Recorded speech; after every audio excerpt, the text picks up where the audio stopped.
নমস্কার, সবাইকে আরও একবার স্বাগত জানাচ্ছি আজকের দিনের মতন শেষ অনুষ্ঠানে। আজকে এখন যে বিষয়টা নিয়ে আলোচনা করব সেটা হলো শনির গোচর। আগামী 27শে জুলাই শনিদেব দুপুরে 1:30 সময় সে বক্রগতি লাভ করবে এবং 11ই ডিসেম্বর সে সকাল 6টার সময় মার্গী গতি লাভ করবে মীন রাশিতেই। যখন সে বক্রগতি লাভ করবে 20°36'56" সময় এবং সে 60° কিছু বেশি নিচে নামতে নামতে সে মার্গী গতি লাভ করবে 13°47'29" সময়।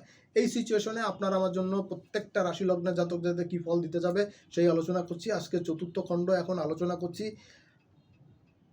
মকর, কুম্ভ এবং মীন এই 3 রাশির জন্য। আর আগের 9টা রাশির রাশিফল ইতিমধ্যেই হয়তো আপনারা দেখে ফেলেছেন, যারা দেখেননি অবশ্যই দেখবেন। আর আরেকটা ছোট্ট কথা বলতে চাই অনুষ্ঠান শুরু করার আগে, সেটা হলো যে যারা চ্যানেলটি প্রথমবার দেখছেন বা এখনও পর্যন্ত চ্যানেলে দেখছেন কিন্তু সাবস্ক্রাইব করেননি, অবশ্যই করবেন। আর সঙ্গে সঙ্গে বেল বাটনটি অন করে রাখবেন, কারণ আমি যখনই কোনো ভিডিও আপলোড করব জ্যোতিষ বা জ্যোতিষ সংক্রান্ত, তার নোটিফিকেশন সবার আগে আপনার কাছে পৌঁছে যাবে। আর এর মাধ্যমে আপনার সঙ্গে আমার সম্পর্কটা লম্বা সময়ের জন্য শুরু হবে। প্রচুর পরিমাণে শেয়ার করবেন, কারণ অনেক সাবধান সতর্কতার জায়গা থাকছে এখানে শনিদেবের গোচরে। আপনার রাশি হয়তো মকর হতে পারে, ধনু হতে পারে, মীন হতে পারে, কিন্তু আপনার বন্ধুবান্ধবদের অন্য রাশি হতে পারে। সেই জন্য প্রত্যেকটাই শেয়ার করার চেষ্টা করবেন, যেন প্রত্যেকে দেখতে পারে, বুঝতে পারে এবং সাবধান সতর্ক হতে পারে। চলুন কথা না বাড়িয়ে মূল অনুষ্ঠানে প্রবেশ করা যাক। শনিদেব যখন গোচরে বক্রি হচ্ছে মীন রাশিতে, তখন একটা জিনিস কিন্তু খুব গুরুত্বপূর্ণ, সেটা হলো মকর রাশির জন্য। দেখেন, মকর রাশির অধিপতি এবং দ্বিতীয়পতি শনি, সে কিন্তু তৃতীয়। এটা মকরের জন্য কিন্তু সো মাচ টাফ সিচুয়েশন। এমনিতেই বেশ কিছুদিন ধরে, বেশ কয়েক বছর ধরে মকরের জন্য খুব ভালো সময় যাচ্ছে না। তারপরে শনিদেবের আবার তৃতীয় গিয়ে বক্রি। ভাই বোনের সঙ্গে সম্পর্কের ক্ষেত্রে কিন্তু 12টা বাজায় দিচ্ছে এই তৃতীয় স্থান। রিলেশনশিপ, পার্টনারশিপে এই সমস্ত জায়গাতে কিন্তু সমস্যার জটিলতা কিন্তু আরও বেশি বৃদ্ধি পাচ্ছে। এই সময় একটু সাবধান সতর্ক হওয়া দরকার। 2 নম্বর জায়গা হচ্ছে যে পাড়া প্রতিবেশী মনে হতে পারে আপনার চরম শত্রু এবং জন্মান্তরের শত্রু। এই সময় কিন্তু এটা উপলব্ধি করতে পারবেন এবং পুরোপুরি উপলব্ধিতে আপনার আসবে। এই জায়গাতে একটু সাবধান সতর্ক হওয়া দরকার এবং বুঝে শুনে চলা দরকার। কথাবার্তা বলা একটু সাবধান হওয়া দরকার। এমনিতে মকরের লোকজন খুব কৌশলী হন, আপনারা যথেষ্ট কৌশলী থাকেন। আশা করি এই কৌশলটা বজায় রাখবেন এবং আপনাদের এই নেগেটিভিটি অনেকাংশে কমাতে পারবেন। যদিও অনুষ্ঠানের শুরুতে বলে দেওয়া দরকার যে নেগেটিভিটি যদি বেশি বৃদ্ধি পায়, তাহলে অবশ্যই আপনার কাছের জ্যোতিষীর পরামর্শ নেবেন এবং সেই অনুসারে চলার চেষ্টা করবেন। তাহলে অনেকাংশে হয়তো আপনি রেজাল্টটা পজিটিভ পেতে পারেন বা নেগেটিভিটি কমাতে পারেন। আর যাদের পজিটিভ হচ্ছে, অবশ্যই সাধুবাদ জানাই এবং আপনারাও আপনাদের কাছে জ্যোতিষী পরামর্শ নেবেন যেন এই পজিটিভিটি আরও লম্বা সময় স্টে করে। সেই জন্য দেখুন, মকরের ক্ষেত্রে এই শনিদেব লগ্ন এবং দ্বিতীয়ের মালিক, সে তৃতীয় অবস্থান করছে। তার তৃতীয় দৃষ্টি পড়ছে পঞ্চমে, সপ্তম দৃষ্টি পড়ছে নবমে এবং দশম দৃষ্টি পড়ছে দ্বাদশে। এই একটা জিনিস কি, মকরের জন্য কিন্তু এই গোচরটা তুলনামূলক বেটার হতে পারে। 12টা লগ্ন রাশির মধ্যে মকরের জন্য কিন্তু এই গোচরটা সবথেকে বেটার হওয়ার একটা পসিবিলিটি আমি দেখতে পাচ্ছি। কারণ মকরের ক্ষেত্রে তৃতীয় শনির দৃষ্টি থাকে, সে কিন্তু তৃতীয় অবস্থান করে থাকছে। অর্থাৎ এইখানে পারিপার্শ্বিক নেগেটিভিটি কিছু পজিটিভ হওয়ার সম্ভাবনা থাকছে, আবার নেগেটিভিটি কিন্তু বৃদ্ধি পাওয়ার যোগটা কিন্তু প্রবল থাকছে। অর্থাৎ যার চারটে শনি মোটামুটি ভালো ছিল, তারা এখন পজিটিভ ফলের মাত্রাটা একটু বেশি পাবেন, আর যাদের নেগেটিভ ছিল তারা নেগেটিভের ফলের মাত্রাটা একটু বেশি পাবেন মকরের ক্ষেত্রে।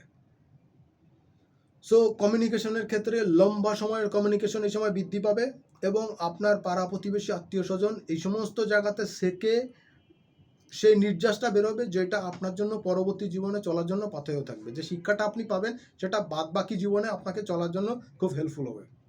এই 5 মাসের কাছাকাছি সময় শনিদেব আপনাকে অনেক কিছু শিখিয়ে দেবে, পড়িয়ে দেবে এবং মুখস্থ করিয়ে দেবে, যেটা আপনার বাদ বাকি জীবনে খুব কাজের হবে।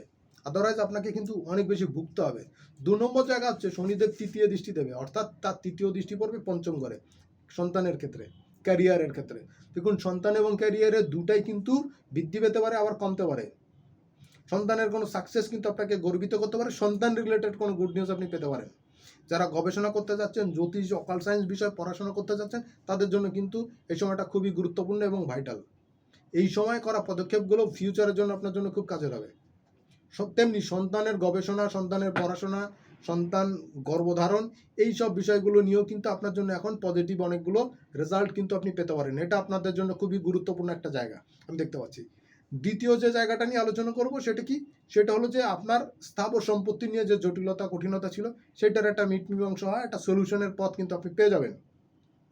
পিতা পিতৃস্থানীয় ব্যক্তির শরীর স্বাস্থ্য খারাপ হওয়া, তার জন্য দৌড়দৌড়ি ছোটাছুটি অর্থ ব্যয়, এটা কিন্তু হওয়ার একটা চান্সেস থাকছে। আবার যাদের চারটা শনি পজিটিভ আছে তারা কিন্তু পিতৃব্য থেকে কিন্তু পিতা পিতৃস্থানীয় ব্যক্তির তরফ থেকে সাহায্য সহযোগিতা পাবেন এবং তাদের তরফ থেকে পূর্ণ সহযোগিতা পাবেন। লাইফের ক্যারিয়ারের গ্রাফের ক্ষেত্রে, অর্থনৈতিক সমৃদ্ধির ক্ষেত্রে একটা একটা ছোট লাভ কিন্তু অনেক বড় সাফল্য কিন্তু আপনার জন্য দেখা দিবে। জাম্পটা হয়তো ছোট সময় অল্প সময়ের জন্য হতে পারে, কিন্তু এটা ব্যাপকতা কিন্তু অনেক লম্বা সময়, অর্থাৎ বাদবাকি জীবনের জন্য আপনার জন্য কিন্তু খুবই গুরুত্বপূর্ণ হবে। এই সময় আরেকটা জিনিস আপনাদের দেখা দরকার আমার হিসাবে, সেটা হচ্ছে কি, এই সময় কিন্তু আপনার ভাগ্যের চাকা কিন্তু সচল হতে পারে, একটু স্লো হতে পারে কিন্তু সচল হতে পারে, এবং আপনাকে কিন্তু কর্মক্ষেত্রে, চাকরির ক্ষেত্রে বড়সড় সাফল্য কিন্তু এই সময় দিতে পারে। আয় ইনকামের জায়গায় এই সময় বৃদ্ধি পেতে পারে।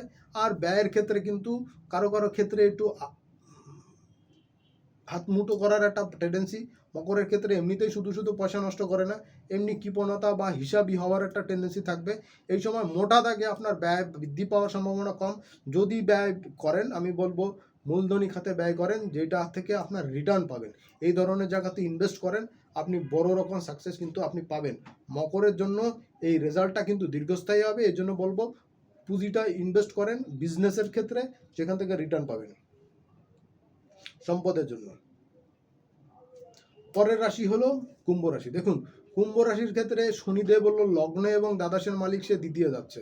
কুম্ভের জন্য এই গোচরটা কিন্তু খুবই গুরুত্বপূর্ণ, কারণ শনি দ্বিতীয় থাকছে, মানি ফ্লো কিন্তু বাড়ায় শনি, লম্বা সময়ের জন্য বাড়ায়। লম্বা বড় বড় অ্যামাউন্টের বিগ শটগুলো এই সময় শনিদেব আপনার জন্য করতে পারে।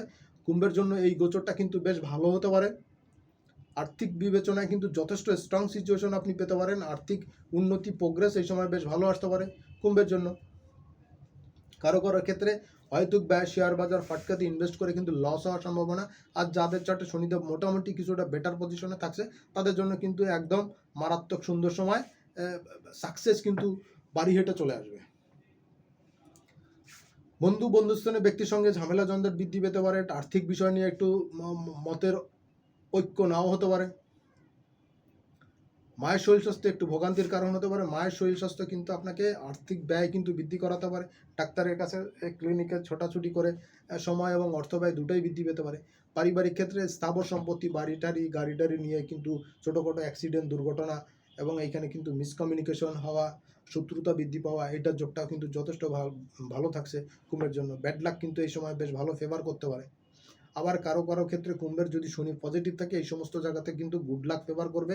পুরনো ঝামেলা, মামলা মোকদ্দমা কিন্তু এই সময় মিটমাট হয়ে আপনার ফেভারে আসতে পারে। শনি যদি আপনার চার্টে বেশ খারাপ থাকে, তাহলে কিন্তু ছোটোখাটো অ্যাক্সিডেন্ট, দুর্ঘটনা কিন্তু এটা বারংবার করতে পারে। অঙ্গহানি হওয়ার মতন ঘটনা কিন্তু আপনার করতে পারে। লাইফ রিস্ক কিন্তু এই সময় মোটা দাগে কিন্তু অনেক বেশি থাকবে। একটু বুঝে শুনে সিদ্ধান্ত না নিলে কিন্তু চরম ক্ষতির মধ্যে পড়তে হতে পারে। এই জায়গাতে একটু বুঝে শুনে চলা দরকার। আর্থিক বিষয়টা কিন্তু উন্নতির ক্ষেত্রে যথেষ্ট ভালো। পুরনো ধার বাকি পাওনাগণ্ডা এই সময় আদায় হতে পারে। আর্থিক বিবেচনায় কুম্ভের এই গোচর, শনির এই গোচর কুম্ভের জন্য কিন্তু বেশ ভালো হতে পারে, আদারস কিন্তু খুব খারাপ হতে পারে। আয় ইনকাম বৃদ্ধি পাওয়ার একটা জায়গা থাকছে স্ট্রংলি। এই সময় আর্থিক বিবেচনায় আয় ইনকাম বৃদ্ধি পাওয়ার খুবই খুবই পজিটিভ জায়গা থাকছে।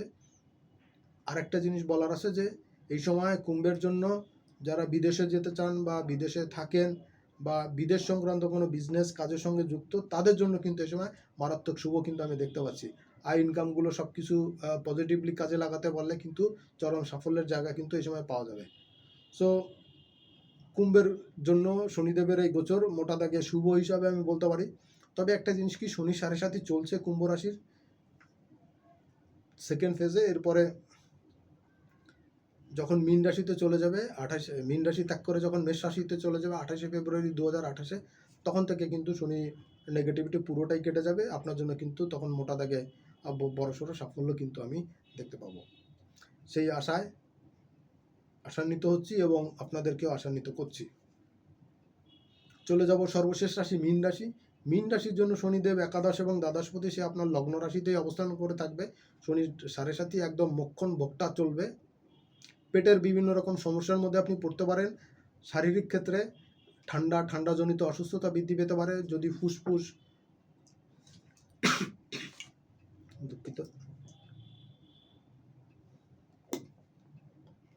ফুসফুস এবং হার্ট রিলেটেড কোনো জটিলতায় কিন্তু আপনি পড়তে পারেন।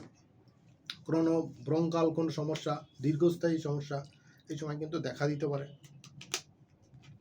হয়তো এটা পুরোপুরি নির্মূল হবে না, কিন্তু আপনার কাছের জ্যোতিষী এবং ডাক্তারবাবুর পরামর্শ নিয়ে চললে সেটা অনেকটাই আপনি ভালো থাকতে পারবেন এবং শারীরিকভাবে কিন্তু একটা বেটার সিচুয়েশন কিন্তু আপনি ফিল করতে পারবেন। কাস্টমার ডিলিংস, আর্থিক সহায়তা, এটা কিন্তু আপনার আসবে। আর্থিক ক্ষেত্রে উন্নতি, সাকসেস, এটা কিন্তু দেখা দিবে। আর্থিক উন্নতির জায়গা যথেষ্ট পজিটিভ থাকবে। রিলেশনশিপের ক্ষেত্রে কিছু নতুন চিন্তাভাবনা, নতুন সংযোজন বিয়োজন আসবে এই সময়। ভাই বোনের সঙ্গে সম্পর্ক, পাড়া প্রতিবেশীর সঙ্গে সম্পর্কর কিন্তু একটু টানাপোড়েন যেতে পারে মিনের জন্য। যেহেতু জলজ ঘর শনির অবস্থান, এটা কিন্তু খুব বেশি ভালো না। আবার শনি বক্রি হচ্ছে। জন্মকালীন যদি মিন রাশির শনি পজিটিভ থাকে তাহলে এই সময় কিছুটা পজিটিভ পাবেন, আদারওয়াইজ কিন্তু পুরোটাই নেগেটিভ দেবে। সবচেয়ে যে 12টার লগ্ন রাশির জন্য সবচেয়ে খারাপ যে ফলটা দেবে যে রাশিতে, সেটা হলো মীন রাশি। আর যদি ভালো ফল দেয় সেই অংশে মীন রাশির কারো কারো ক্ষেত্রে কিন্তু মারাত্মক ভালো ফল দিতে পারে, সেটা 5 থেকে 10%-এর উপরে না। একটা জায়গা। 2 নম্বর হচ্ছে শনি এই মিনে অবস্থান করে আপনার লগ্ন রাশিতে অবস্থান করে কিন্তু প্রেম বিবাহ সংক্রান্ত বিষয়ে কোনো সেটেলমেন্ট আসতে পারে। অর্থাৎ যাদের প্রেম বিবাহগুলো ঝুলে আসে, থেকে আসে, এটা কাটসাট হয়ে যেতে পারে। যেটা দীর্ঘস্থায়ী হওয়ার সেটা কিন্তু ফাইনাল হওয়া বা পাকা কথা হওয়া, আশীর্বাদ হওয়া, এই ধরনের পর্যায়ে কিন্তু যেতে পারে। কারো কারোর ক্ষেত্রে কিন্তু এই সময় হঠাৎ করেই কিন্তু বিয়ে শাদী হয়ে যেতে পারে, ইউটার্ন নিতে পারে। আবার কারো কারো ইউটার্ন নিয়ে কিন্তু সম্পর্ক ছেদ হয়ে যেতে পারে। ব্যক্তিগত পর্যায়ে মীন রাশির জন্য ব্যবসা বাণিজ্য ক্ষেত্রে প্রচার প্রচারণা আসবে, তবে নেগেটিভের সঙ্গে পজিটিভও কিন্তু আসবে। মানি ফ্লোর সঙ্গে সঙ্গে কিছু বদনামও কিন্তু আসবে, এই বিষয়টা একটু মাথায় রাখা দরকার। স্পাউসের শরীর স্বাস্থ্য কিন্তু বেশ টেনশনের জায়গা হবে। আপনার ক্ষেত্রে হাঁটুর নিচের অংশে চোটাঘাত লাগা, অ্যাক্সিডেন্টের যোগ থাকবে। আর আপনার স্পাউসের কিন্তু কিডনি লিভারের কোনো জটিলতা, বিশেষ করে ফ্যাটি লিভার, আর আপনার ক্ষেত্রে ফুসফুসের জটিলতা, কোলেস্ট্রল, ব্যাড কোলেস্ট্রল জমা, এইগুলো কিন্তু আপনাকে বেশ ভোগান্তির জায়গা রাখবে প্রিয় মিনের জন্য। কর্ম সংক্রান্ত জায়গাতেই মিনকে এবার কিন্তু বেশ খানিকটা স্ট্রাগল করতে হবে এবং কারো কারো ক্ষেত্রে নতুন চাকরি, বিজনেস স্টার্ট করা, এটা করতে পারেন। নতুন চাকরি, জব, এটা কিন্তু মিনের জন্য পাবেন। অনেকের কিন্তু চাকরিচ্যুত হওয়া, কর্মহীন হওয়া অবস্থায় থাকার মতন জায়গা এখন কিন্তু শনিদেব তৈরি করে দিতে পারে। বিদেশের জন্য যারা চেষ্টা করছেন, অনেক দিন ধরে সাকসেস পাচ্ছেন না, মিনের জন্য এখন কিন্তু সেই বিদেশ সংক্রান্ত জায়গাতে বা দূরে অবস্থান করার জন্য কিন্তু পজিটিভ সময় আপনারা পেয়ে যাবেন মিন লগ্ন রাশির জাতক জাতিকাদের জন্য। মিনের জন্য আরেকটা গুরুত্বপূর্ণ বিষয় হচ্ছে আয় ইনকামে একটু স্লো হলেও কিন্তু পজিটিভ হবে, এবং একটু স্লো মানে বেশ স্লো, আপনার আর্থিকভাবে কিন্তু বেশ স্লো করে দেবে, স্লথ করে দেবে, এবং সেই কারণে আপনার দীর্ঘস্থায়ী কোনো সাফল্য কিন্তু এই সময় ধরা দিতে পারে। আর্থিক সমৃদ্ধি কিন্তু এই সময় আপনার ক্ষেত্রে বেশ ভালো রকম দেখা দিতে পারে।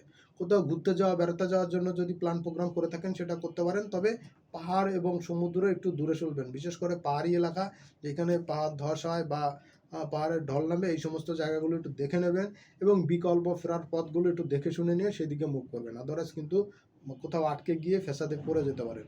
এই জায়গাটা কিন্তু আপনাদের জন্য, মিনের জন্য তত বেশি সুবিধা না। আর একটা জিনিস হলো ঠান্ডাজনিত সমস্যা, চর্মরোগ, এটা কিন্তু বৃদ্ধি পেতে পারে মিনের জন্য। যদি এরকম কিছু হয় অবশ্যই প্রপারলি ডাক্তারবাবুর পরামর্শ নেবেন এবং তার নির্দেশিত পথ অনুসারে চলবেন, আদারওয়াইজ কিন্তু লম্বা সময় আপনাকে ভুগতে হতে পারে।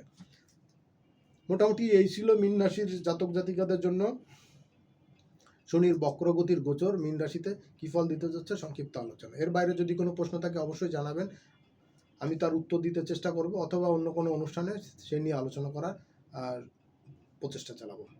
সবাইকে অনেক ধন্যবাদ অনুষ্ঠানটি শেষ পর্যন্ত দেখার জন্য। সামনের দিন আবার দেখা হবে, সেই পর্যন্ত সবাই অনেক অনেক ভালো থাকেন, সুস্থ থাকবেন। আজকের মতন এখানেই বিদায় নিচ্ছি। নমস্কার।